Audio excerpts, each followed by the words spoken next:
තෙරුවන් සරණයි ශ්‍රද්ධාවන්ත පින්වත් ඔබ සියලු දෙනාට.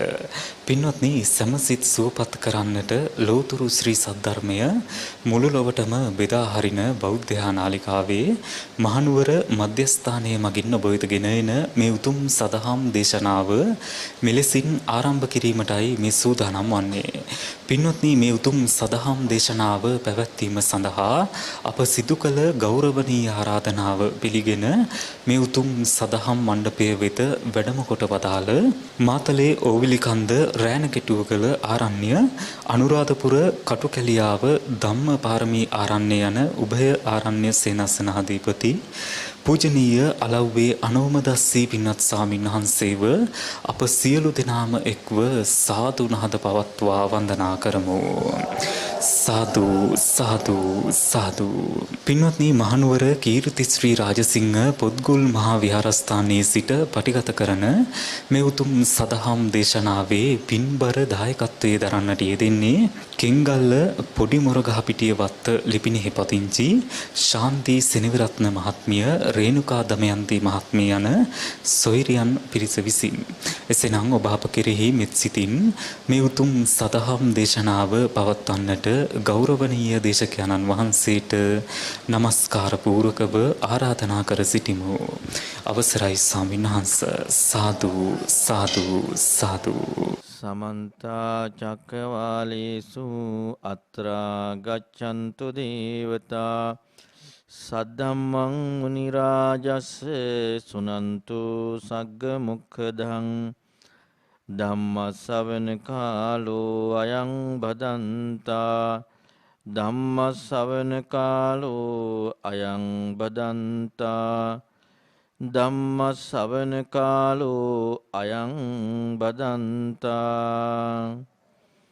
නමෝ තස්ස භගවතු අරහතෝ සම්මා සම්බුද්දස්ස නමෝ තස්ස භගවතු අරහතෝ සම්මා සම්බුද්දස්ස නමෝ තස්ස භගවතු අරහතෝ සම්මා සම්බුද්දස්ස. කතං පන බන්තේ සක්කාය දිට්ඨි හෝති. ශ්‍රද්ධාවන්ත පින්වතුනි, අද දවසේදී ඔබ මේ බෞද්ධ නාලිකාව ඔස්සේ ධර්ම දානමය පින්කමක් සිද්ධ කරන්නටයි මේ බලාපොරොත්තු වෙන්නේ. පින්වතුනි, අපි අපේ ජීවිතේ දානයන් දෙනකොට විවිධාකාර දානයන් දෙනවා. බලන්න හොඳට හිතලා අපි දානයක් දෙනකොට අපි කන බොන කෑම බීම දෙනවා. අඳින පළඳින ඇඳුම් පැළඳුම් දෙනවා. ඒ වගේම ගෙවල් දොරවල් යාන වාහන මේ සෑම දෙයක්ම දන් දෙනවා. මේ සියලුම දානී හේතු වන්නේ කුමකටද? මේ සෑම දෙයක්ම හේතු වන්නේ කයෙහි පහසු විහරණයට. කන බොන දේ හේතු වෙනවා කය නිරෝගීව හොඳට පවත්වා ගන්නට. ඇඳුම් පැළඳුම් යාන වාහන ඉඩකඩම් මේ සෑම දෙයක්ම හේතු වෙන්නේ කයෙහි පහසු විහරණයේ පිණිස. එතකොට පින්වතුනි, හොඳට හිතලා බලන්න අපේ ජීවිතයේ ප්‍රධාන වන්නේ කයද හිතද? ජීවිතයේ ප්‍රධාන වන්නේ හිතයි.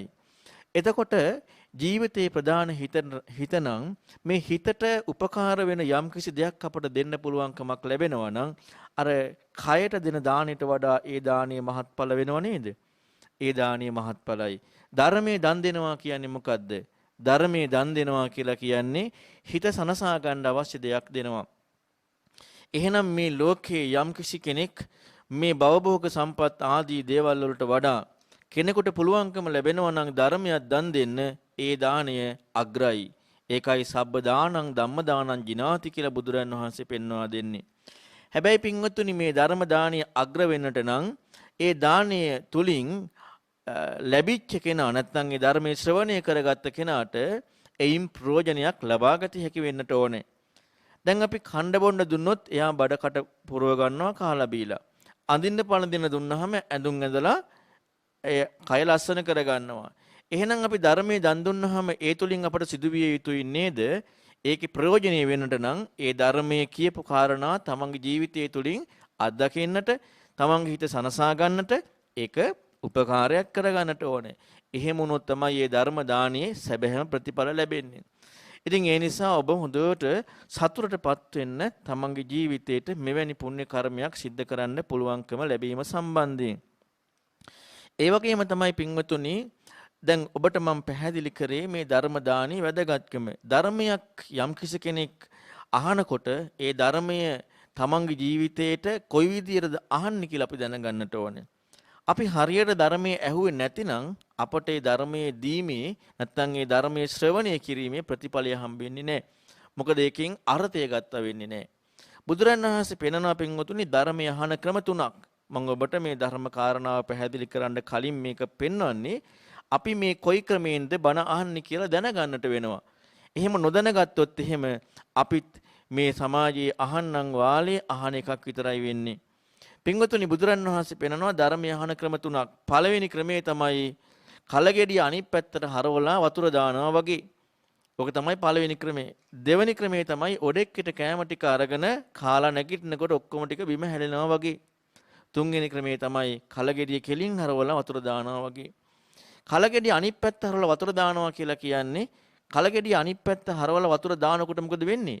එක බිඳුවක්වත් කලගෙඩියට යන්නේ නැහැ. එහෙනම් දාපු වතුර තුලින් ප්‍රයෝජනයක් ගන්න පුළුවන්ද? ප්‍රයෝජනයක් ගන්න බෑ. අන්න ඒ වගේ බණ අහන පිරිසක් ඉන්නවා. බලන්න ඔබේ ජීවිතේ ඔබ ඒ විදිහටද බණ අහන්නේ කියලා. ඉඳගෙන ඉන්නවා විතරයි. නමුත් ඇතුළට යන්නේ නැහැ. අර කලගෙඩිය ඇතුළට වතුර ගියේ නැහැ වගේ. අනිත් ක්‍රමේ තමයි ඔඩෙක්කට ගත්තා වගේ. ඔඩෙක්කට කැම ටික ගත්තාම කනකම් හොඳයි. නැගිටට පස්සේ ඔක්කොම ටික බිම. ඔන්න වගේත් බණ අහනවා. ඒ තමයි අහාගෙන ඉන්නවා. නමුත් ඒක හිතට යන්නේ නැහැ. නැගිටට පස්සේ වෙන දෙයක්. ගෙදර ගිහිල්ලා වෙන දේවල් කතා කරන්නේ. නැගිටලා යනකොට වෙන දේවල් හිතන්නේ. කියපු කාරණාව හිතට ගිහිල්ලා නැහැ. ඔන්න ඔය විදිහට බණ අහන කට්ටිය ඉන්නවා. අහගන්න වගේමයි ඉන්නේ. නමුත් ඇතුළට ගිහිල්ලා නැහැ. තුන්වෙනි ක්‍රමේ තමයි කලගෙඩිය කෙලින් හරවලා වතුර දානවා වගේ. කලගෙඩිය කෙලින් හරවලා වතුර දානකොට ඒ වතුර සියල්ලක්ම කලගෙඩිය ඇතුළට යනවා. එතකොට ඒ වතුර ටිකකින් ප්‍රයෝජන ගන්න පුළුවන් වෙනවා. එහෙනම් හරියටම බණ අහනවා කියලා කියන්නේ කොයි ක්‍රමයකටද? කලගෙඩිය කෙලින් හරවලා වතුර දානවා වගේ. එහෙනම් ඔබ මෙතනින් නැගිටලා යනකොටත් ඔබට අන්නේ කියපු කාරණා හිතින් සිහි කරලා තමන්ගේ ආධ්‍යාත්මයේ සැනසෙන්නට අවශ්‍ය දේ හම්බ වෙන්නට ඕනේ. ඉතින් මෙන්න මේ අවවාදය හොඳට මතක තියාගන්න.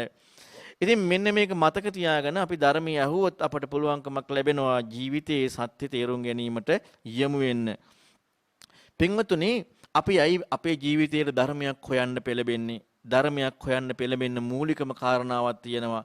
ඒ තමයි මේ සංසාරේ තියෙන දුක. සංසාරේ තියෙන භයානකත්වය දැන් ඔබට මේ දිනවලම තේරෙනවා ඇති. මේ දිනවල අපි කොච්චර බිහිතියකටපත් වෙනා තියෙනවද? මේ බිහිතියට කිසිම පිළිතුරක් තියෙනවද? කිසිම පිළිතුරක් නැහැ. මේ බිහිතියට එකම පිළිතුර බුදුරන් වහන්සේගේ ධර්මයේ පමණයි. හැබැයි පින්වතුනි බුදුරන් වහන්සේගේ ධර්මයේ කියලා කියන්නේ මේ බිහිති නැති වෙනවා කියන එක නෙමෙයි.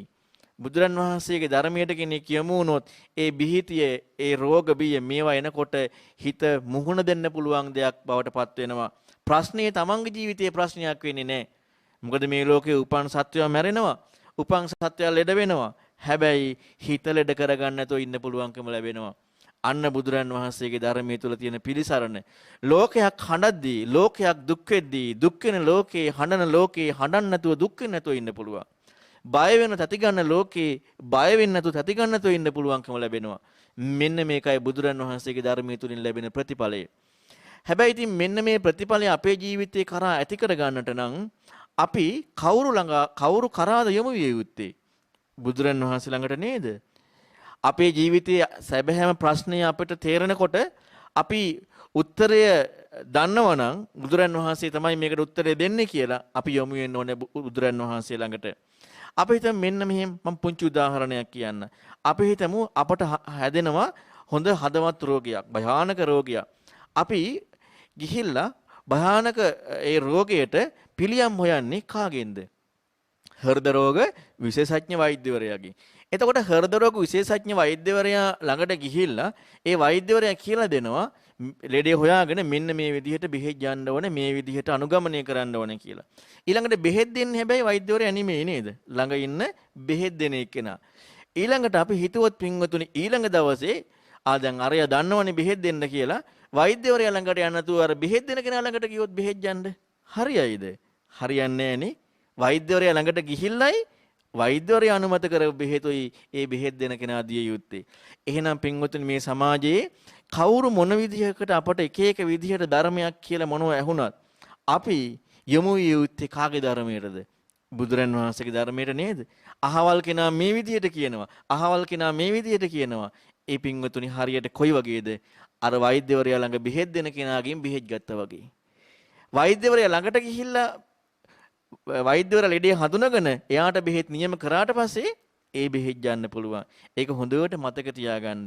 එහෙමනම් පින්වතුනි අපට බුදුරන් වහන්සේගේ ධර්මයේ තේරුම් ගන්නට නම් ධර්මයේ හොයා ගන්නට නම් අපි කුමක්ද කළ යුත්තේ? අපි පින්වතුනි ඉස්ලාම් කරන්නට ඕන දේ තමයි බුදුරන් වහන්සේ මොකද්ද කිව්වේ කියලා හොයන්නට ඕනේ. අද අපි ඒක හොයන්නේ නැහැ. අපි එක එක්කෙනා කියපු එක එක දේවල් අහගෙන ඒ දේ ඔස්සේ අපි කටයුතු කරනවා. දැන් ඔබ හිතලා බලන්න මනුස්ස ලෝකෙට ඔබ ආපු ක්‍රමයක් මම ආපු ක්‍රමයක් මේ ලෝකේ යම් කිසි කෙනෙක් ධර්ම දේශනා කරනවද යමක් කියනවද ඒ සියලුම දෙනා මේ මනුස්ස ලෝකෙට ආපු ක්‍රමය එක විදිහක් නෙමෙයිද? එක විදිහකින් එන්නේ. එතකොට එහෙනම් ඒ සියලු දෙනාටම මේ බුදුදහම කියලා අලුත් දෙයක් කියලා මව් කුසින් එනකොටම අරගෙන ඇවිදලා නැහැ නේද? සමාජයේ තියෙන බුද්ධ ශාසනයේ හැටියට ප්‍රචලිත වෙලා තියෙන කාරණාවෙන් නේද ඒ සියලු දෙනාට මේ කතා කරන්න පුළුවන්. එහෙනම් අපි මධ්‍යස්ථව කල්පනා කරලා බැලුවොත් අපි නියම බුද්ධ වචනය මොකක්ද කියලා හොයා ගන්නට නම් අපි කියන කෙනා කාගේ ධර්මයක්ද කියන්නේ කියලා හොයන්නට ඕනේ. අපට සමාජයේ තේරුණා කියලා අපට සමාජයේක ගැළපුණා කියලා බුදුරන් වහන්සේගේ ධර්මයක් නෙවෙයි නම් ඒක පින්වතුනි අපට දුක කෙලවර කරන මාර්ගයක් වෙන්නේ. පසු වෛද්‍ය කෙනෙකුට දෙන්න පුළුවන් වේදනානාශකයක් දීලා බෙහෙත් දීලා ලෙඩේ ප්‍රකට නොවෙන්න පුළුවන් නේද? පසු වෛද්‍ය කෙනෙකුටත් පුළුවන් වේදනානාශකයක් දුන්නොත් එහෙම ආයෙ ලෙඩේ එන්නේ නැහැ. හැබැයි ලෙඩේ වැඩි වෙලා තමයි ඊළඟට ඉස්මතු වෙන්නේ නේ. අන්න ඒ වගේ තමයි එක එක්කිනාට පුළුවන් Tamanට සුව වෙන්න පුළුවන් විදියට යමක් කියලා දෙන්න. හැබැයි යථාර්ථය නෙමෙයි. ඒක හරියට පසු වෛද්‍යවරයා වේදනානාශකයක් දුන්නා වගේ. හරියටම වෛද්‍යවරයා හොයාගෙන ගියොත් නම් එයා හරියටම නිදාන්ට බෙහෙත් කරනවා. අන්න ඒ වගේ පින්වතුනි අපි බුදුරන් වහන්සේ කියපු දේ හොයාගෙන යන්නට ඕනේ. ඔබ අහලා තියෙනව නේද? බුදුරන් වහන්සේගේ කාලේ පුංචි බබාලත් සෝතපන්න වුණා නේද? ධර්මය අවබෝධ කර අවුරුදු 7 බබාලා. එතකොට අවුරුදු 7 පොඩි අයට සමාජයේදී තේරෙන මට්ටමක් තියෙනව නේද?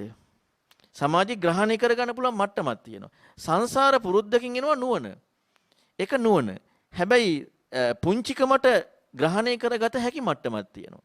බුදුරන් වහන්සේගේ ධර්මයේ පින්වතුනි පුංචි කෙනාටත් ග්‍රහණය කරගන්න පුළුවන්. හැබැයි අවබෝධ කරගන්න බෑ. අවබෝධ කරගන්න සංසාරය අර කරගෙන ආපු නුවණ තියෙන්නට ඕනේ. අද පින්වතුනි වෙලා තියෙන්නේ මොකද්ද? බුදුරන් වහන්සේගේ ධර්මයේ හැටියට සංකීර්ණ දෙයක් හම්බෙලා තියෙනවා. හැබැයි ඒක අපි විශ්ලේෂණය කරගෙන ගිහිල්ලා හරි සරල දෙයක් බවට පත් කරගෙන. පින්වතුනි ගැඹුරුයි කියන්නේ ඇයි යමක්? ගැඹුරුයි කියලා කියන්නේ අපි දන්න මට්ටමට වඩා එහයින් තියනවා කියන එකනේ. අපි අද ගොඩක් වෙලාවට ගැඹුරුයි කියන වචනේ වාචික අර්ථයකට යමු වෙලා. අපට පින්වතුනි යමක් හොඳට ප්‍රකට වෙනවා නම් ඒක ගැඹුරුයිද? ඒක ගැඹුරු නෑ. ගැඹුරුයි කියන්නේ ප්‍රකට වෙන්නේ නෑ කියන එක. එතකොට අපිට සංකීර්ණ විග්‍රහයක් තියෙනවා. ඒක හොඳට ප්‍රකට වෙනවා. ඒක සරලයිද ගැඹුරුයිද? සරලයි. විග්‍රහය සංකීර්ණයි. ඒ සංකීර්ණ විග්‍රහය පුංචි බබාට තේරෙනවද? නෑ. හැබැයි පුංචි බබා දහම දැක්කේ නැද්ද? දහම දැක්කා. බුදුරන් වහන්සේ ධර්මයේ දෙන්නේ පින්වතුනි සංකීර්ණ දෙයක් නෙමෙයි. බබාටත් තේරුම් ගන්න පුළුවන් සරලයි. සරල වුණාට ධර්මයේ ගැඹුරුයි. අර සංකීර්ණ දේ තේරෙනකොට ඒක සරලයිනේ. නමුත් සරල ධර්මයේ සරල වූ දෙයක් දීලා ඒක හැබැයි ගැඹුර කරා යමු වෙන්නේ. ඔන්න ඔය දේ අද අමතක වෙලා අපි සංකීර්ණ දෙයක් ඉගෙන ගන්නවා. හැබැයි පින්වතුනි ඉගෙන ගත්තාට පස්සේ ඒක ගැඹුරක් නෑ, ඒක සරලයි. ඒ නිසා මේ සරල දේ ඒ සමාජයේ භාෂාව දන්න මිනිස්සුන්ට බුදුරණවහන්සේ කියලා දුන්නා. මීට 2560 ගානකට කලින් බුදුරණවහන්සේ ධර්මයේ කිව්වේ. බුදුරණවහන්සේ සම්බුදු වෙලා ඒ සමාජයට භාෂාවක් උගන්වලා බණ කීවද? එහෙම නැත්නම් ඒ සමාජයේ භාෂාවෙන් බණ කීවද? ඒ සමාජයේ භාෂාවෙන් නේද බණ කීවේ? පුංචි බබාලාට භාෂාවක් ඉගෙනුවේ නෑනේ. සමාජයේ භාෂාවක් ඉගෙනුවේ නෑනේ. සමාජයේ භාෂාවෙන් බණ කීවා. ඒ සමාජයේ භාෂාව තමයි පාලි භාෂාව. මාගදී රටේ මාගදී භාෂාව. දැන් අපේ සිංහල රටේ සිංහල භාෂාව තියෙනවානේ. ඒ වගේ මාගදී රටේ භාෂාව මාගදී. ඒක තමයි පාලි. එතකොට මේ මිනිස්සුන්ගේ භාෂාවෙන් ධර්මයේ කිව්වා. එතකොට අපට බුදුරන් වහන්සේගේ ධර්මයේ හරියට දැනගන්නට නම් අපි කුමක් කළ යුතුයිද? අපි ඉස්සරලාම දැනගන්නට එනවා මේ භාෂාව තුලින් කියවෙච්ච අර්ථය මොකක්ද කියලානේ.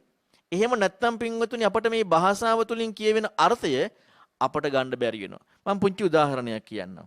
අද ගොඩක් වෙලාවට අපට වෙලා තියෙන්නේ බුදුරජාණන් වහන්සේගේ ධර්මය කියලා අපි භාෂාව ධර්මය කියලා අරගෙන තියෙනවා. ඇයි අලුත් භාෂාවක්නේ? ඒ සමාජයේ භාෂාවට මේ ධර්මය කිව්වේ.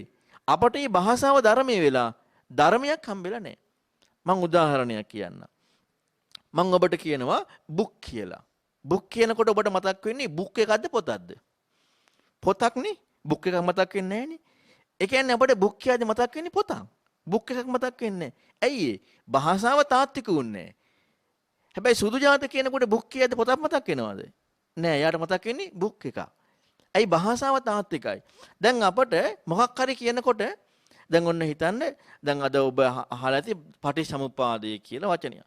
එතකොට සක්කාය දිට්ඨිය කියලා කියනවා. අපට මේක කියද්දි සක්කාය දිට්ඨිය කියන එකක්ද මතක් වෙන්නේ නැත්නම් සක්කාය දිට්ඨිය හොයන්න ඕනේද?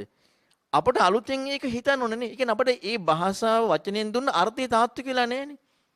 අපට ඔය භාෂාවෙන් දුන්න අර්ථය අපට හම්බෙනකොට අපි හිතනවා ධර්මය හම්බුණා කියලා. එතන වෙන්නේ භාෂාවේ අර්ථය හම්බෙන එක. අද ගොඩක් වෙලාවට මේ භාෂාවේ අර්ථය හම්බ වීමෙන් ධර්මය හම්බුණා කියලා හිතනවා. මෙන්න මේ නිසා තමයි පින්වතුනි ධර්මය අල්ලන්න බැරි. ඇයි අපි ධර්මය කියලා හිතාගෙන අපි අර භාෂාවේ අර්ථය ඉගෙනගෙන සතුටු වෙනවා. එච්චරයි වෙන්නේ. අපි එහෙනම් පින්වතුනි හොඳට මේ භාෂාව තුලින් තාත්වික කරපු අර්ථය දැනගන්නට වෙනවා. බුදුරන් වහන්සේ වෙන්නපු අර්ථය ඉගෙන ගන්නට වෙනවා. එහෙම නැති වුණොත් එහෙම අපට පින්වතුනි ඒ ධර්මයේ තේරුම් ගන්න බෑ. බුදුරන් වහන්සේගේ ධර්මයේ තේරුම් ගන්න වටහා ගන්න යන මූලික තැනදීම භාග්‍යතුන් වහන්සේ පෙන්වා දෙනවා. ඒ ධර්මීය මාර්ගයට යොමු වෙච්ච කෙනාට සම්මා දිට්ඨියෙන් යුක්තයි කියනවා. ඒ කියන්නේ හරියටම දකින්න කෝණය නිවැරදි වුණා කියනවා. හරියටම දැක්කා කියනවා. ඒක ඇති වෙන්න කාරණා දෙකක් බුදුරන් වහන්සේ පෙන්නනවා.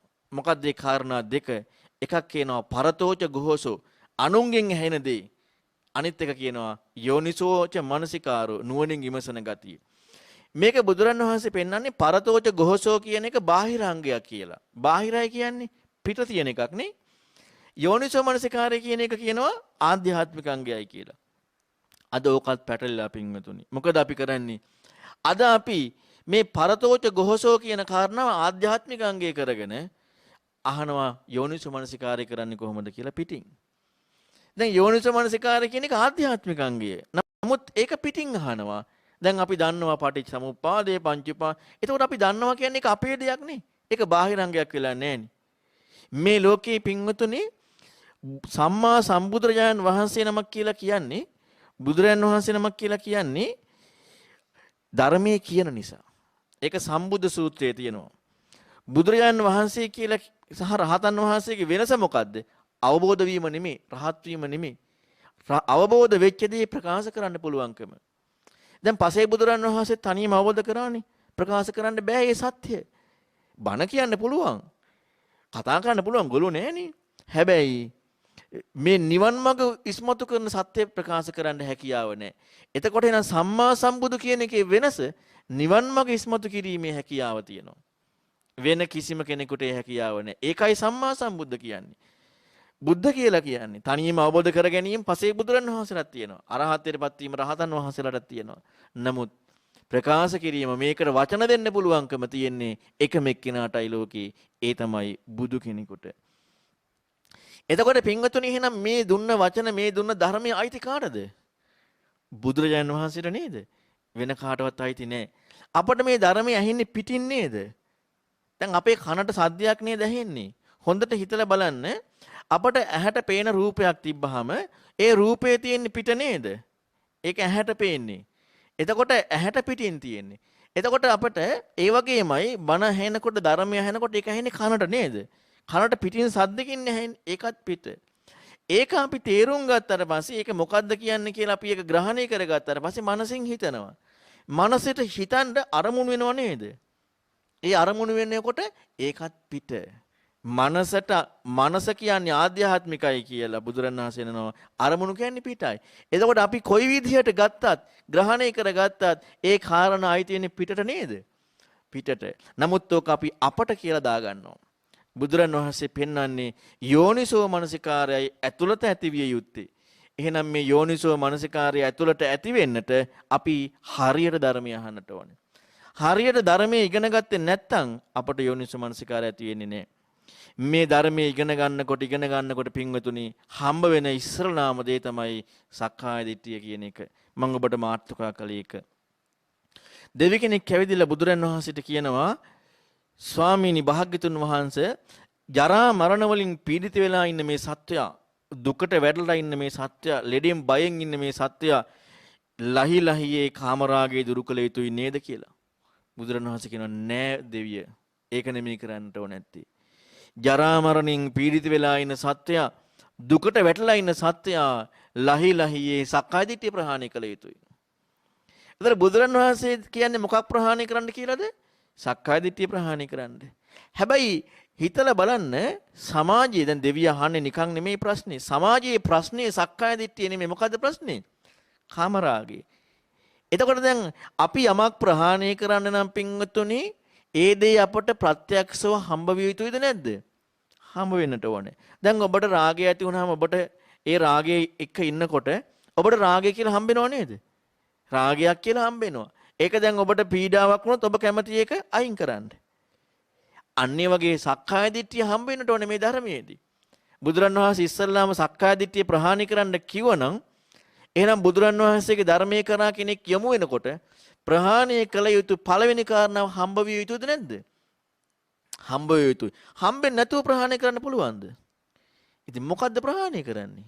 ඒක හරියට මේ වගේ. ඔන්න කෙනෙක් ඉන්නවා ඉනිමගක් බඳිනවා. ඉනිමගක් බඳිනකොට එයා ළඟට කෙනෙක් ගිහිල්ලා අහනවා මොකටද ඉනිමග බඳින්නේ? කන්දකට නගින්න. කන්ද කොහෙද තියෙන්නේ? දන්නේ නැහැ. උස කොච්චරයිද? දන්නේ නැහැ. මට ඉනිමග බඳිනවා. මොකටද? කන්දර නගින්න. කන්ද දන්නෙත් නැහැ. උස දන්නෙත් නැහැ. ඉනිමගක් බඳිනවා කන්දර නගින්න. ඒක විහිළුවක්ද නැද්ද? විහිළුව. අපිත් කියන අපි සක්කාය දිට්ඨිය ප්‍රහාණය කරනවා. සක්කාය දිට්ඨිය ප්‍රහාණය කරන වැඩ පිළිවෙල පුරුදු කරනවා. මොකද්ද සක්කාය දිට්ඨිය? දන්නේ නැහැ. ඉතින් වචන ටිකක් කියයි ප්‍රායෝගිකව හම්බෙන්න ඕනේනේ. ඒකට ප්‍රහාණය කරන්නේ මොකද්ද? සක්කාය දිට්ඨිය. හැබැයි සක්කාය දිට්ඨිය මොකක්ද අහුවම දන්නේ නැහැ. ඒක වෙන්න පුළුවන්ද? වෙන්න බෑනේ. එහෙනම් සක්කාය දිට්ඨිය හම්බෙන්න ඕනේ නේද? දන්න දෙයක් නේද? හම්බෙච්ච දෙයක්නේ ප්‍රහාණය කරන්න තියෙන්නේ.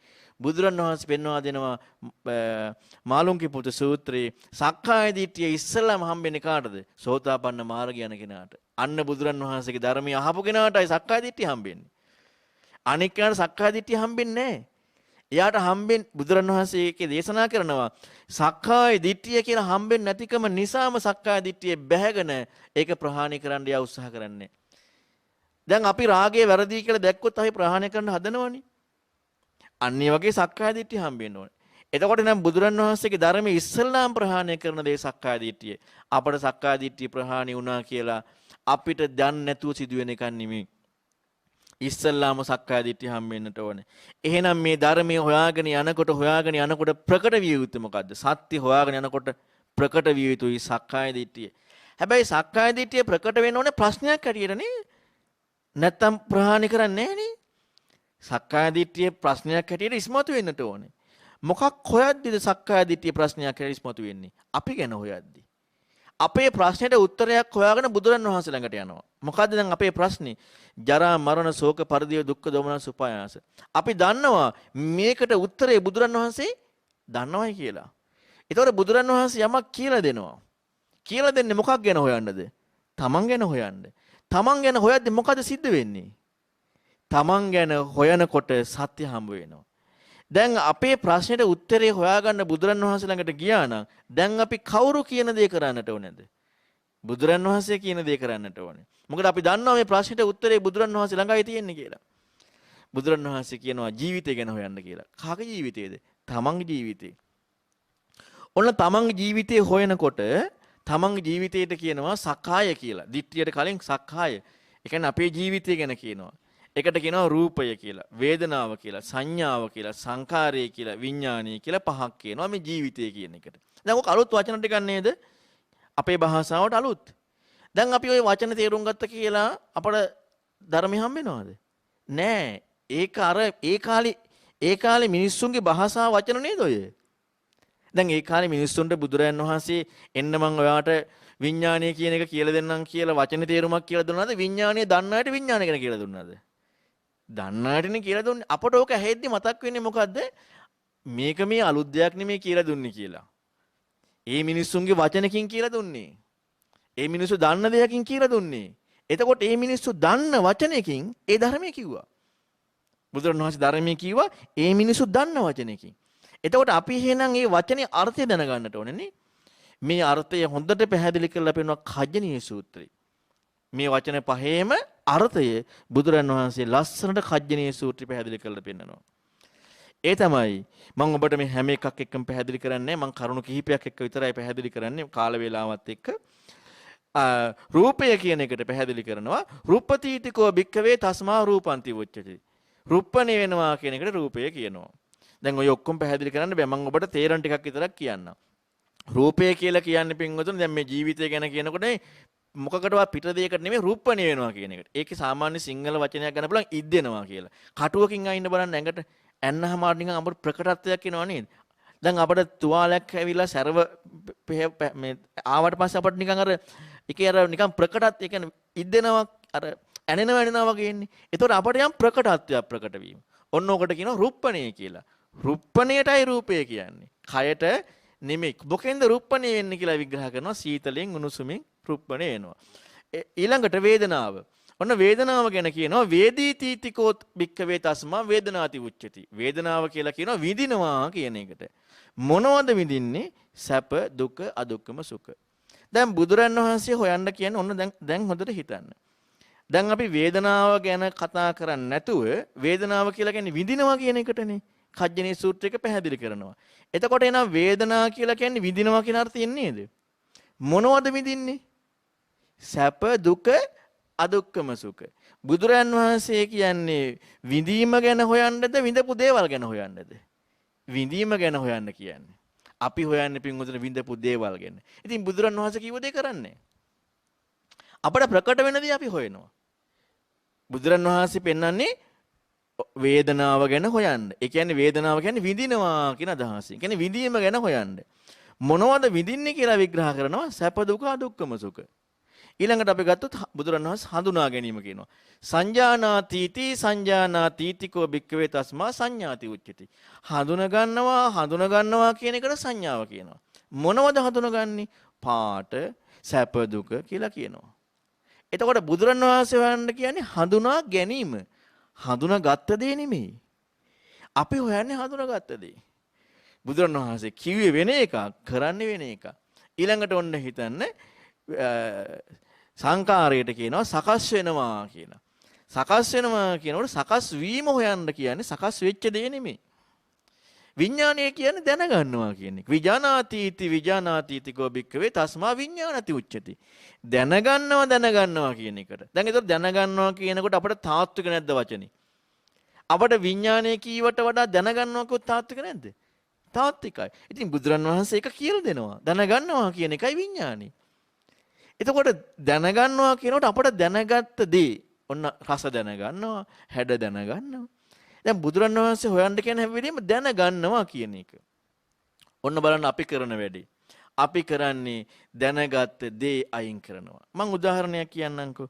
ඔන්න හිතන්න ඔබ දැන් ඔන්න මම දිහා බලන් ඉන්නකොට ඔබට ස්වාමීන් වහන්සේ නමක් කියලා හඳුනාගත්තනේ. හඳුනාගත්තා. ඒතර හඳුනාගත්තේ ඔබනේ. වෙන කවුරුත් නෙමෙයිනේ. ස්වාමීන් වහන්සේ නම. දැන් ඔබ හිතනවා මේ හඳුනාගත්ත එක වැරදි කියලා. මේ ස්වාමීන් වහන්සේ නමක් නෙමෙයි මේ කේස්රොම්නිය දස්සම්මස්නහර ඇට මිදුළු ටිකක් කියලා හඳුනා ගන්නවා. හඳුනාගත්තද නැද්ද? හඳුනාගත්තනේ. දැන් හඳුනා ගැනීමද මේ හොයන්නේ හඳුනාගත්ත දේද? හඳුනාගත්ත දේනේ. ඊළඟට ඔන්න නෑ මෙතන තියෙන්නේ මේ පොළොවට පස්සල යන පඨවි ආපෝ තේජෝ වායෝ කියලා හඳුනා ගන්නවා. දැන් හඳුනා ගැනීම හෙව්වද හඳුනාගත්ත දේ හෙව්වද? හඳුනාගත්ත දේ හෙව්වා. නෑ මෙතන තියෙන්නේ සුද්දාෂ්ටක ටිකක් නැත්තම් රූප කලාප ටිකක් කියලා හඳුනාගත්තා. දැන් හඳුනාගත්ත දේ හෙව්වද හඳුනා ගැනීම හෙව්වද? හඳුනාගත්ත දේ. ආයේ මේක තවත් සියුම් කළා චෛසික ටිකක් කියලා හඳුනාගත්තා. හඳුනා ගැනීම අයින් වුණාද? නෑ. බුදුරණවහන්සේ හොයන්න කියේ මොකද්ද? හඳුනා ගැනීම. හඳුනා ගැනීම හොයාගෙන යනකොට දැන් හොයන්න කියන අපේ ජීවිතේනේ. හඳුනා ගැනීම හොයාගෙන යනකොට ඔබට හම්බෙන්නේ මොකද්ද? හඳුනා ගැනීම හොයනකොට හඳුනාගත්තේ කවුද? මම නේද? වෙන කවුරුත් ඇවිල්ලා හඳුනාගත්තද? මේ දැන් මේ ස්වාමින් වහන්සේ මේ රූපයයි මේකයි කියලා හඳුනාගත්ත වෙන කවුරුත්? මමනේ හඳුනාගත්තේ. දැන් ඔබට ඔබ කියන කාරණා නැත්නම් මම කියන කාරණාව දැන් ඉන්නේ ඒ හඳුනා ගැනීමත් එක්කනේ. වෙන දෙයක් එක්ක නෙමෙයිනේ. දැන් මේ හඳුනා ගැනීම තුල නේද මම දැන් ඉන්නේ. මා තුල නේද හඳුනා ගැනීම තියෙන්නේ. ඔන්න ඔකට කියනවා මොකක් කියලාද? සක්කාය දිට්ඨිය. ඔකට මොකද්ද කියන්නේ? සක්කාය දිට්ඨිය. ඒතර බුදුරන් වහන්සේගේ ධර්මය අනුව ඒ ධර්මය හොයාගෙන යද්දී හම්බ වෙන්නේ මොකද්ද?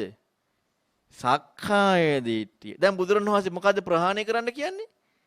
ඉතින් එහෙනම් සක්කාය දිට්ඨිය හම්බෙන්න ඕනේනේ. අපි අර හඳුනාගත්ත දේ ඒවට සක්කාය දිට්ඨිය හම්බෙනවද? නෑ අපි හිතනවා අනේ නෑ මෙතන මම කියලා දෙයක් නෑ මෙතන වැරදි. මම නෑ කියලා නෙමෙයි හිතන්නේ මගේ නෙමෙයි කියලා. දැන් මම නෑ කියලා දැනගත්තේ කවුද? දැන් මම නෑ කියලා දැනගන්නවනේ. දැන් අපි බෙදලා කොඩු කරලා බලලා මෙතන මම නෑ. දැනගත්තද නැද්ද මම නෑ කියලා? කවුද දැනගත්තේ? මම දැන ගැනීමට කියනවා විඥානය කියලා. දැනගත්තේ කවුද? මම දැනගත්තේ. දැන ගැනීම එක්ක නෙමෙයි මම ඉන්නේ. දැන ගැනීම එක්කයි මම ඉන්නේ. දැන ගැනීම තුලයි මම ඉඳලා තියෙන්නේ. මා තුලයි දැන ගැනීම තිබ්බේ. දැන් සක්කාය දිට්ඨිය නෙමෙයිද? සක්කාය දිට්ඨිය. සක්කාය දිට්ඨියට යන්න කැමති, හම්බෙනවට කැමති නෑ. අපි කැමති හැම වෙලෙම මෙන්න මේ මොනවා හරි දැනගෙන ඉන්න. මොනවා හරි එක්ක වාසය. දැන් මේ විදිහට හොයන්නේ කවුරු කිව්ව නිසාද? බුදුරන් වහන්සේ කිව්වා ජීවිතය ගැන හොයන්න කියලා. මොකද ජීවිතය කියන්නේ? ජීවිතය කියන්නේ හඳුනා ගැනීමක්, විඳීමක්, හිතීමක්. දැන් හිතන්නේ කවුද? දැන් ඔන්න ඔබ හිතනවා රාගය හිතනවා. හිතා ඉන්නවා. හිතන්නේ කවුද? හිතන්නේ මම. මා තුල නේද හිතීම තියෙන්නේ. හිතපු දේ නෙමෙයි හොයන්න කියන්නේ. හිතීම ගැන. බලන්න කොතනකවත් බුද්ධ දේශනාවක තියනවාද කියලා විඥාණයෙන් දතොති ධර්මයන් අනිත්‍ය වශයෙන් බලන්න කියලා. නෑ විඥාන අනිත්‍ය වශයෙන් බලන්න කියන්නේ. විඳපු ධර්මයන් අනිත්‍ය වශයෙන් නෑ විඳීම අනිත්‍ය වශයෙන් බලන්න කියන්නේ. අපි බලන්නේ විඳපු ධර්මයන් විඥානින් දැනගත ධර්මයන්. බුදුරන් වහන්සේ කියන්නේ නම් රූප වේදනා සංඥා සංකාර විඥාන කියන්නේ මේක ක්‍රියාවක්. හඳුනා ගන්නවා. හඳුනාගත්ත දේ හඳුනා ගැනීම කියන්නේ දෙකක් පින්වතුනි. ඔබ සිංහල ඉගෙනගෙන තියෙනවා නම් මේ භාෂාව තේරුම් ගන්නකොට අපිට මේ භාෂාවක අර්ථයක් තේරුම් ගන්න අපට භාෂාවේ ව්‍යාකරණ රීතිය ඕන නේද? නැත්තම් අර්ථය තේරුම් ගන්න බෑනේ. දැන් මම ඔබට කිව්වොත් එහෙම මේ ඔබ සියලු දෙනා ධර්ම දේශනාවට දැන් සවන් දීලා අවසන් වුණාට පස්සේ ගියේය කියන කියමන වැරදි නේද? යන්නේ නේද? අනාගතෙන් කියන්න එපා. ගියේ කිව්වොත් වැරදි. ඒ කියන්නේ භාෂා රීතිය ඕන අර්ථයක් තේරුම් ගන්න. රීතිය ඕනේ. එතකොට ඔන්න හිතන්න භාෂාවක් අපි තේරුම් ගන්නකොට වාක්‍යයේ තියෙනවා කර්තෘ කර්මයේ ක්‍රියාව. තුනක් තියෙනව නේද? කර්තෘයේ කර්මයයි ක්‍රියාව. මම බත් කමි. එතකොට මම තමයි කර්තෘ, ක්‍රියාව තමයි කමි, කර්මය තමයි බත්. මම ස්වාමින් වහන්සේ හඳුනා ගත්තෙමි. එතකොට මම කර්මය මම කර්තෘ කර්මයේ ස්වාමින් වහන්සේව හඳුනාගත්තෙමි ක්‍රියාව. දැන් බුදුරණවහන්සේ ඔකෙන් මොකද්ද හොයන්න කියන්නේ? ස්වාමින් වහන්සේ ගැනද හොයන්න කියන්නේ හඳුනා ගැනීම ගැනද? හඳුනා ගැනීම ගැන හොයන්න කියන්නේ. අපි ස්වාමින් වහන්සේ ගැන හොයනවා. බුදුරණවහන්සේ හොයන්න කියන්නේ හඳුනා ගැනීම ගැන. මම ස්වාමින් වහන්සේ හඳුනාගත්තෙමි. හොයන්න කියන්නේ හඳුනා ගැනීම. හඳුනා ගැනීම කාටද අයිති වෙන්නේ? කර්තෘටනේ, මටනේ. ඒ හඳුනාගත්තේ කවුද? මම. දැනගත්තේ කවුද? මම. මා තුනේ දැන ගැනීම තිබ්බේ. ඔය හම්බෙන්නේ මොකද්ද? ඔකට කියනවා සක්කාය දිට්ඨිය. ඔබ අහලා ඇති 20 ආකාරයක් තියෙනවා. රූපය ගැන 4 විදිහකට. වේදනාව ගැන, සංඥාව ගැන, සංකාරය කියන්නේ රුප්පණය ගැන, විඳීම ගැන, හැඳුනා ගැනීම ගැන, සකස් වීම ගැන, මේවත් දැන ගැනීම ගැන 4 විදිහකට. දැන් ඔබ හිතන්න මම රාගයේ හිතුවා. නැත්නම් මම දේශයේ හිතුවා. එතකොට චේතනාව හිතුවා. එතකොට බුදුරණවහන්සේ හොයන්න කියන්නේ චේතනාව ගැනද නැත්නම් හිතපු එක ගැනද හිතපු දේ ගැනද? හිතීම ගැනනේ. මම රාගේ හිතුවා. හිතීම ගැන හොයන්න කියන්නේ. අපි රාගය ගැන හොයලා නැත්නම් දේශය ගැන හොයලා නෑ මේව වැරදි කියලා අතහැරීම හිතනව නේද හප. හිතීමයින් වෙලාද? හිතීමයින් වෙලා නෑ. ඊළඟට අපි ඔන්න බලන්න කාමයේ වැරදි කියලා මේ වේදනාව වැරදි. අපි කාමයේ අයින් කරලා ඊළඟට කාමයන් වින්ව පළවෙනි ධ්‍යානයේ සැප විඳිනවා. දැන් විඳීමයින් එනවා. දැන් වේදනාව කියන්නේ විඳිනවා කියන එකට බුදුරණවහන්සේක දේශනා කරනවා. කාමයේ අයින් කරා දැන් පළවෙනි ධ්‍යාන සැප විඳිනවා. කාම විඳීම නෙමේ පළවෙනි ධ්‍යාන සැප විඳීම. දැන් විඳීමයින් වුණාද? නෑ. ඊළඟට දෙවෙනි ධ්‍යාන සැප විඳිනවා පළවෙනි එක අයින් කළා. දැන් විඳීමයින් වුණාද? නෑ. ඊළඟට උපේක්ෂාව විඳිනවා. විඳීමයින් වුණාද? බුදුරණවහන්සේ හොයන්නේ කෑවේ විඳීමනේ. අපි හිවි විඳපු දේ. අනිත්‍යයි කියේ මොකද්ද? විඳපු දේ නෙමෙයි විඳීම. අපි අර විඳපු දේ අනිත්‍ය බල බලා ඉන්නවා. ඉතින් සමාජය රවට්ටන්න බැයිද? අද සමාජය රවට්ටලා නැද්ද ඔය එක කරුණ කියලා? ඒ බුදුරණවහන්සේ කියපු දේ නෙමෙයි හොයන්නේ. වෙන දෙයක් අපි හොයන්නේ. මේ විඳීම පිළිබඳව, හඳුනා ගැනීම පිළිබඳව, හිතීම පිළිබඳව, දැන ගැනීම පිළිබඳව හොයන්න කියන්නේ. දැනගත්ත දේ පිළිබඳව නෙමෙයි, හිතපු දේ පිළිබඳව නෙමෙයි, හඳුනාගත්ත දේ පිළිබඳව නෙමෙයි, විඳපු දේ පිළිබඳව නෙමෙයි, විඳීම, හඳුනා ගැනීම, දැන ගැනීම, හිතීම හොයන්න කියනවා. මේක හොයාගෙන යනකොට හම්බෙන දේ තමයි මොකද්ද හම්බෙන්නේ? සක්කාය දිට්ඨිය. හම්බෙන්නේ මොකද්ද? සක්කාය දිට්ඨිය. විඳි මම නේද? විඳීම මම. හඳුනාගත්තේ මම නේද? මම. හිතුවේ මම නේද? මම. හිතීම තුල නේද මම ඉන්නේ? මා තුල නේද හිතීම තියෙන්නේ? මේ හිතීමත් එක්ක නේද මම ඉස්මතුලා තියෙන්නේ? හඳුනා ගැනීම තුල නේද මම ඉන්නේ? මා තුලනේ හඳුනා ගැනීම. ඔකට මොකද්ද කියන්නේ? සක්කාය දිට්ඨිය. හඳුනාගත්ත දේ ගැන නෙමෙයි හිතන්නට ඕනෙත්තේ. අපි හඳුනාගත්ත දේ ගැන හිතනවා ආයෙ වෙන එකක් හඳුනා ගන්නවනේ. ඒ කියන්නේ අපි ඔන්න හඳුනාගත්ත දේ මේක වැරදි, මෙහෙමයි මේක මෙහෙම දෙයක් කියා වෙන එකක් හඳුනා ගන්නවා. මේක වැරදි කියලා හඳුනා ගන්නවා. දැන් හඳුනාගත්ත දේ අපි හිතමු ඔබට පේනවා කියලා මේක මේසි. මේක මේසෙ නෙමෙයි මේ ලී කෑල්ල ටිකක් පටවි ආපෝල් ටිකක් එකතු වෙලායි හැදුනේ. මේක මේසෙ නෙමෙයි මේ හඳුනාගත්ත දේ වැරදි කියලා හඳුනා ගන්නවා. නේ? මේ හඳුනාගත්ත දේ වැරදි කියලා දැන් හඳුනා ගැනීමද හෙව්වේ? ආයෙත් හඳුනාගත්තනේ. හඳුනාගත්ත දේ නේද හෙව්වේ? බුදුරණවහන්සේ හොයන්න කිව්වේ හඳුනා ගැනීම. නමුත් අපි හෙව්වේ ඒක වැරදි කියලා වෙන එකක් හඳුනා ගන්නවා. ආයේ ඒක වැරදි කියලා ආයෙක හඳුනා ගන්නවා. අපි හැම වෙලෙම කරන්නේ හඳුනා ගන්න දේ හොයා අතහැර යනවා. හඳුනා ගැනීම හොයන්නේ නැහැ. හඳුනා ගැනීම හෙව්වොත්, විඳීම හෙව්වොත් හම්බෙන දේ මොකද්ද? සක්කාය දිට්ඨිය. සක්කාය දිට්ඨිය හම්බ වෙනවා කියන්නේ හරියටම අන්‍යයාට සක්කාය දිට්ඨිය ප්‍රහාණය කරන්න ඕනකම ඇති වෙනවා. හැබැයි ඇයි ඕනකම ඇති වෙන්නේ? සක්කාය දිට්ඨිය ප්‍රහාණය කරන්න ඕනකම ඇති වෙන්නේ ඇයි? දැන් අපි මේ කවුරු ළඟටද මේ ආවේ මේ ප්‍රශ්නේ නිදහස් වෙන්න? බුදුරන් වහන්සේ ළඟටනේ. බුදුරන් වහන්සේ දැන් මොකද්ද කිව්වේ? තමන් ගැන හොයන්න කිව්වා, ජීවිතය ගැන. තමන් ගැන හොයනකොට මොකද්ද හම්බුනේ? තමන් ගැන හොයනකොට හම්බුණා මම හිතනවා මං හඳුනා ගන්නවා කියලා දැන් හම්බුණා. දැන් මේක ඇත්තද බොරුවක්ද? ඇත්තනේ. දැන් ඔබ කාටවත් කියන්න බෑ හඳුනාගත්තේ මම නෙමෙයි කියලා කියන්න පුළුවන්ද? හඳුනාගත්තේ මම නෙමෙයි කිව්වොත් ඉබේ නෙවෙන්නේ එහෙනම්. ඉබේද වෙන්නේ? ඒ කියන්නේ කවුරු හරි විදිහට ඔබ කන්ට්‍රෝල් කරනවද? ඔන්න හඳුනා ගන්න. මේ ස්වාමීන් වහන්සේ නමක් කියලා හඳුනා ගන්න එක කන්ට්‍රෝල් කරනවද? නෑනේ.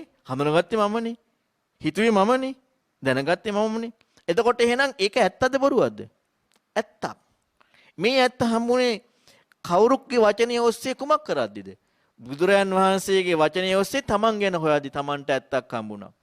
දැන් එතකොට ඒ කියපු බුදුරයන් වහන්සේ ගැන අපට මේ ඇත්ත හම්බෙද්දි විශ්වාසය වැඩි වෙනවද විශ්වාසය අඩු වෙනවද? වැඩිනේ. පුදුමාකාර විශ්වාසයක්. බුදුරයන් වහන්සේ ඕක හම්බෙන අපට කියන ඕක වැරදි කියලා.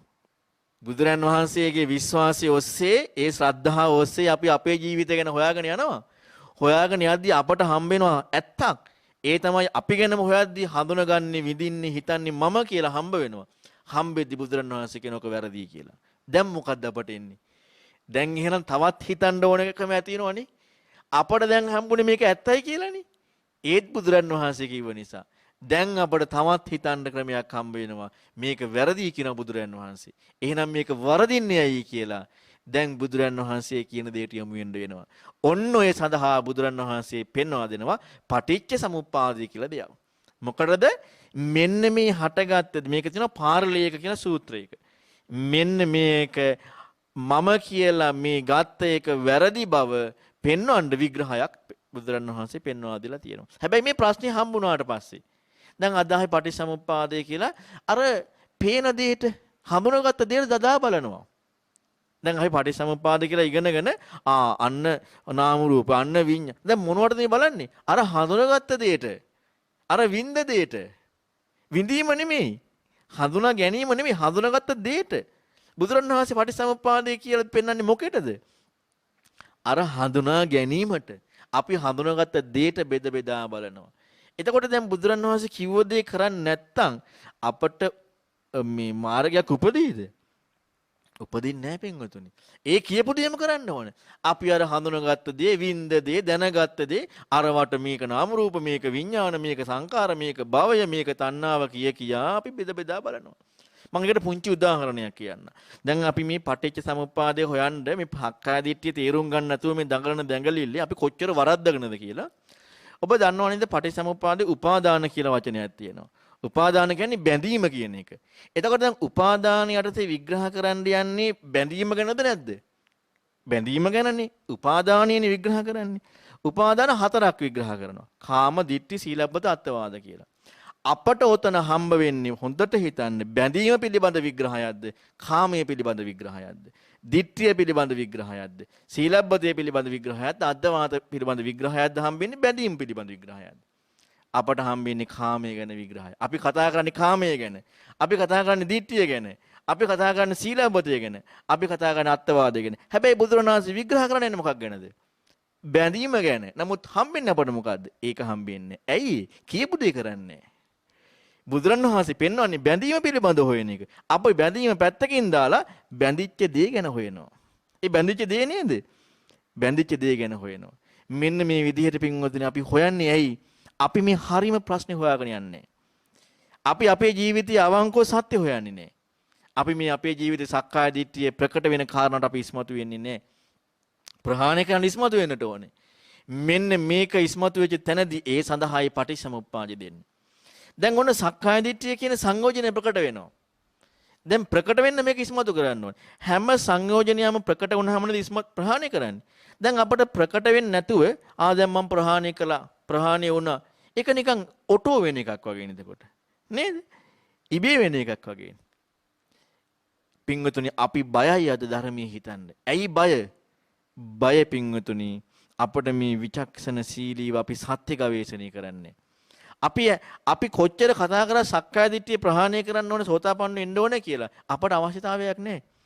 අපට ඕනත් මොකක් කරන්නද? මාව කොහොමද සෝතාපන්න කරන්න? බුදුරණවහන්සේ පෙන්වන්නේ සෝතාපන්න වෙනවා කියන්නේ මොකද්ද? මම වැරදි කියලා හම්බෙන එක. අපට ඕනැත්තේ මාව සෝතාපන්න කරන්න. ඒක වෙනවද? වෙන්නේ නැහනේ. මං වැරදි කියලා හම්බ වීමට සෝතාපන්න බව කියන්නේ. මාව සෝතාපන්න කිරිල්ලක් නෙමෙයි. අපි මෙන්න මේ සත්‍ය කරා යමු වෙන්නේ. මේ සත්‍ය කරා යමු නොවන නිසා මොකද වෙන්නේ? අපට පින්වතුනි ධර්මය අවබෝධ කරන්න බෑ. දැන් මෙන්න මේ විදිහට සක්කාය දිට්ඨිය කෙනෙකුට තමන්ගේ ජීවිතය ගැන හොයද්දි හම්බුනොත් දැන් එයාට මොකද වෙන්නේ? බුදුරණවහන්සේ කියන ඔක වැරදි කියලා. බුදුරණවහන්සේ ඔක වැරදි කියලා කිව්වට පස්සේ පින්වතුනි අපට අවශ්‍යතාවයේ තියෙනවා ඒක වැරදි බව තේරුම් ගන්න. හැබැයි තේරුම් ගන්න හිතන්න පෙළඹුණාට අපට මේක ඇත්තද බොරුද? ඇත්තනේ. ඇත්ත නෙමේද? හඳුනාගත්තේ මම කියන එක ඇත්ත. හිතුවේ මම කියන එක ඇත්ත. හැබැයි බුදුරණවහන්සේ කිව්වා ඔක වැරදි කියලා. පින්වතුනි අපට යම් කිසි කෙනෙක් කෙරෙහි සැකයක් ඇති වෙන්නේ හොඳට හිතන්න. අපි හිතන්නකො අපට වඩා පහත් දන්නව අඩු නොදන්න කෙනෙක් යමක් අපට කියාගෙන આવොත් අපි එයා කියන දේ ගැන සැක හිතන එකද කරන්නේ ප්‍රතික්ෂේප කරන එකද? ප්‍රතික්ෂේපනේ කරන්නේ. ආයි සැකයක් කරන්න දෙන්නේ අපි දන්නවා මෙයා කියන එක සම්පූර්ණයෙන් වැරදි කෙලින්ම ප්‍රතික්ෂේප කරනවා. අපට වඩා ඉහළ කෙනෙක් යමක් කියනකොට එතකොට අපේ එකට නොගැලපෙනකොට අපට පොඩි දෙගිඩියාවක් එනවනේ. හැබැයි අපි ඉහළයි කියලා දන්න නිසා. පහළයි කියලා දන්නවනම් අපට වඩා කෙලින්ම ප්‍රතික්ෂේප කරනවා. ඉහළයි කියලා දන්නවනම් දෙගිඩියාවක් එනවා. දැන් ඔන්න බුදුරණවහන්සේ කියන ඕක වැරදි කියලා. නමුත් වැරදුනාට අපට හරිද වැරදිද? මේ හඳුනා ගැනීම ඇත්තද බොරුද? මම නෙමෙයිද හඳුනාගත්තේ. මම නෙමෙයිද හිතුවේ. ඒක ඇත්ත. ඔන්න බුදුරණවහන්සේ කියන ඕක වැරදි කියලා. දැන් මොකද වෙන්නේ? බුදුරණවහන්සේ කියන එකයි මං කියන එකයි එක දෙගිඩියාවක් එනවා. විචිකිච්ඡා සංයෝජනය ප්‍රකට වෙනවා. ප්‍රකට වෙනව නේද ප්‍රහාණය වෙන්න? දැන් පළවෙනි සෝතාපන්නකොට සංයෝජන කීයක් හම්බ වෙනවද? 3ක්. සක්කාය දිට්ඨි, විචිකිච්ඡා, සීලබ්බත පරාමාස. සක්කාය දිට්ඨිය හම්බෙච්ච තැනයි එහෙම එක හම්බෙන්නේ. හැබැයි යා ප්‍රතික්ෂේප කරන්නේ. ඇයි ප්‍රතික්ෂේප කරන්නේ නැත්තේ? ඉහළයි. හරිදී කියන්නේ. හැබැයි අත්දැකීම එක්ක බලනකොට ගැලපෙන්නේ. දැන් ආයෙ මොකද්ද කරන්නේ? ආයෙත් ඒ ගැනම හිතනවා. ආයෙත් කල්පනා කරනවා නෑ ඇත්ත ඒකමයි කල්පනා කරනවා. නමුත් ආයෙත් අපේ අත්දැකීමට වෙනවා. මෙන්න මේ විදිහට හිතන්න පෙළවෙනවා. දැන් මේ හිතන එකක් හම්බ වෙනවද නැද්ද? හම්බ වෙනවා. ඔකට කියනවා යෝනිසෝ මනසිකාරය කියලා. ධර්මයේ ඇහුණට පස්සේ මොකද සිදුවිය යුත්තේ? පිටින් ධර්මය ඇහෙනකොට යෝනිසෝ මනසිකාරය සිදුවිය යුතුයි. දැන් අර කියපු කාරණාව තේරුම් ගන්න හිතනවා හැම වෙලෙම. හිතුවට ආයෙත් අපි දන්න එකමයි හරි. නමුත් ඇත්ත කියනනේ බුදුරන් වහන්සේ ශ්‍රද්ධාවන එක ආයෙ හිතනවා. දිගටම තියෙනවා ජීවිතේ මොකද්ද? යෝනිසෝ මනසිකාරය. අපි අද යෝනිසෝ මනසිකාරය ජීවිතේ තියාගන්න කැමති නෑ. මෙන්න මේ යෝනිසෝ මනසිකාරය ජීවිතේ ඇති වෙනකොට මොකද වෙන්නේ? අර ඇත්ත අපේ ජීවිතේට අත්දකින්න පුළුවන්කම ලැබෙනවා. හැබැයි යෝනිසෝ මනසිකාර නිතරම උපදින්නට ඕනේ.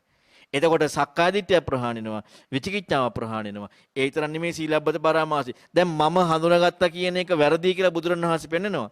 එතකොට මම කරපු දේවල් හරිද එහෙනම්? වැරදිනේ. එහෙනම් තමන් කරපු දෙයකට ඉඩක් එනවද? නෑ. සීලබ්බත පරාමාසය ප්‍රහාණය වෙනවා. තමන් කරපු දෙයට ඉඩක් නෑ. සංයෝජන තුනම හම්බ වෙනවා පින්වතුනි. සංයෝජන තුනම හම්බෙන්නේ කුමක් හම්බ වීමෙන්ද? සක්කාය දිට්ඨිය හම්බ වීමෙන්. සක්කාය දිට්ඨිය හම්බ වෙනවා. ඔක වැරදි කියනවා. සක්කාය දිට්ඨිය ප්‍රහාණය කරන්න හොයනවා බුදුරන් වහන්සේ කියපු ක්‍රමේ. ඒ කියපු ක්‍රමේ හොයන හිතවිල්ලට කියනවා, හිතන ක්‍රමයට කියනවා පටිසමුපාදය කල්පනා කරන එක. ඒ ඇතුළට වැඩෙන එකට කියනවා යෝනිසෝ මනසිකාරය. අන්න යෝනිසෝ මනසිකාරය ඉපදෙනවා ධර්මයේ ඇසීම තුලින් තමන්ට තමන්ගේ ජීවිතය ගැන හොයද්දී. ඒ යෝනිසෝ මනසිකාරයෙන් කරන්න මොකද වෙන්නේ? මෙන්න මේ සංයෝජන තුන ප්‍රකට වෙලා සංයෝජන තුන ප්‍රහාණය වෙනවා. හැබැයි පින්වතුනි මේක ලේසි නෑ. මොකද හේතුව? අපි පින්වතුනි අවංක නෑ. අපි පින්වතුනි වංකයි. අපි ආයෙ කොටු වෙනවා. නෑ මම නෙමෙයි හඳුනාගත්තේ කියලා හඳුනා ගන්නවා අපව. නේද? දැන් අපි කල්පනා කරලා දැන් අපර උනත් මේක නැති කරන්නනේ. දැන් විඳිනවා. මම නෙමෙයි විඳේ කියලා විඳිනවා අපව.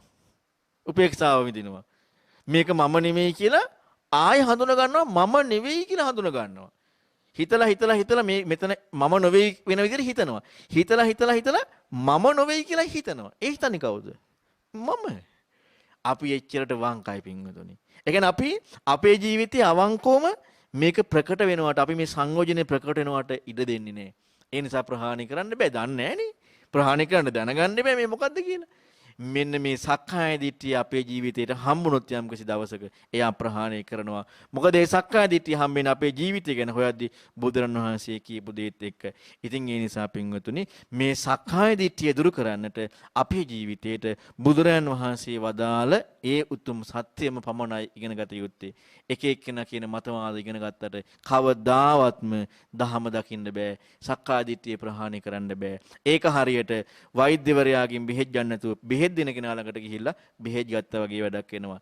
ඒ නිසා හොඳට කල්පනා කරන්න තමන්ගේ ජීවිතේ සත්‍ය අවබෝධ කරගන්න ඕනි නම් බුදුරන් වහන්සේ පෙන්වා දුන්න ජීවිතේ හොයන සත්‍යෙම ඉගෙන ගන්න. ඒ සඳහා ඔබ සියලු දෙනාට මේ උතුම් ධර්ම ශ්‍රවණියත් හේතු වාසනා වේවා ප්‍රතිෂ්ඨානයක් ඇති කරගන්න. හොඳයි පින්වතුනි, ඔබ සෑම දෙනා අද මේ විදිහට බෞද්ධ නාලිකාව ඔස්සේ ධර්ම දානමය පින්කමක් සිදු කරන්නට යෙදුණා. දායකත්වයේ අරන් කටයුතු කරන්නේ සාන්ති සෙනවිරත්න රේණුකා දමයන්ති සොයිරිය විසින්.